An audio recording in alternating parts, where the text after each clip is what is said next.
Vàថ្ងៃនេះដែរក៏នាំគុណពូជបាទទៅជិះទូកនៅមុខវាំងបាទថ្ងៃ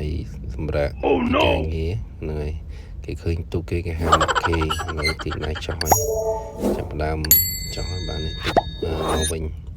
ទូកហ្នឹងគឺមានទៅមានមកបងប្អូនសម្រាប់យើងជិះកំសាន្តយើង stress យើងអីចុងថ្ងៃចុងសប្តាហ៍ឬអីចឹងយើងទៅលេងទៅ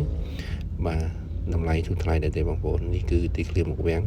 នេះរៀបចេញដំណើរទៅបងប្អូនបាទយើងជិះឆ្វែលទៅកោះនរាបកពីកោះនរាតាមថែសុខាប្រជុំបាទគឺប្រហែលជា1ម៉ោងជាងដែរបាទអញ្ចឹងកូនពូជគាត់អត់ដែរជិះទូកដើម្បីគាត់ឃើញទូកគឺទឹកចឹងគាត់ស្បាយចិត្តបាទស្បាយចិត្តហើយគាត់នេះយើងចេញទៅហើយបាទរៀបជិះនេះវាប្រហែលជា1ម៉ោងជាងដែរបងប្អូនយើងមកដល់វិញវាពេលចេញរៀបនៅយ៉ាងភ្លឺនៅពេលមកវិញរៀងបាទថ្ងៃលិចហ្នឹងហើយនេះទិដ្ឋភាពថ្ងៃលិចនៅមុខបរមរាជវាំងរបស់យើងនេះស្ពានកោះនរាបាទនេះថ្ងៃរៀបលិចអញ្ចឹងទិដ្ឋភាពគឺស្អាតដែរបងប្អូនពេលទំនេរឬក៏ stress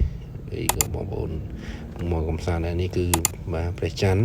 ហ្នឹងហើយយើងថតបានឃើញព្រះច័ន្ទពេលយប់បាទគឺស្អាតណាស់បាទវីដេអូនេះមានប៉ុណ្្នឹងទេបងប្អូនបាយបាយជួបគ្នានៅវីដេអូក្រោយ